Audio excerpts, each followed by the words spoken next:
Are you unintentionally making it difficult for your home to breathe? Believe it or not, all of our homes need to be able to breathe. In other words, they have to be able to allow moisture to escape from the inside of the home to the outside of the home. Sometimes people are really well intentioned, but their actions for doing what they believe to be positive things may have unintended, damaging consequences as a result. The negative effects of some of these types of improvements that I'm referring to can be something as simple as paint peeling prematurely on the exterior of the home to something as overwhelming as creating an environment that is ripe for rapid mold growth on the interior of the home. Sometimes when painting the exterior, one might be tempted to caulk in between any gaps amidst their shingle siding or in a gap where the butts of their clapboard siding may meet the course of clapboard below it. While cosmetically, this certainly could look nicer, the adverse effect of doing this type of thing would be the siding of the house would then effectively be sealed tight. If this occurs, when moisture attempts to pass to the outside of the home through the exterior walls, it will have no natural egress point and gradually force its way through the paint coating on the front face of the shingle or clapboard. I know this because many moons ago, this happened to me. One time, while believing I was doing something in the best interest of the client, I had our crew caulk the gaps on the underside of the clapboard siding of this one particular home.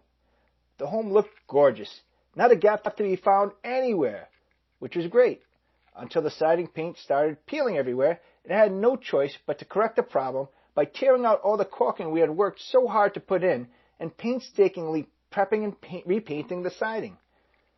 Sometimes you learn the hard way. I have seen the even more drastic version of tightening up one's home earlier this year. Our client had done what they thought was a good thing. They vinyl sided the exterior, changed out all the windows, and put a new roof on, without any type of venting, but a new roof on nonetheless. The house looked beautiful.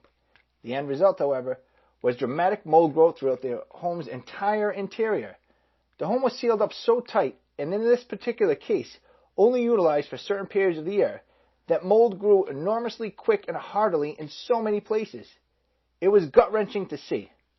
The way that I ended up advising to correct things was installing roof venting, ripping out all the ceiling on the main portion of the interior, getting rid of all the mold, including moldy insulation, installing exterior soffit venting, installing insulation baffles in between the roof rafters after the ceiling had been taken down, re-insulating, putting a new ceiling up, and using mold-resistant paint systems wherever we could possibly use them.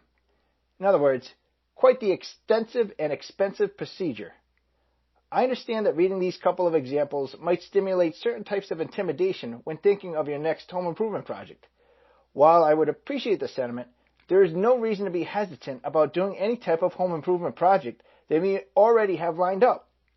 I do recommend to be super cognizant, however, of the methodology of things being done and to follow up and make sure that they are done with the intent of allowing your home to continue to breathe the same, if not better, than it is breathing already.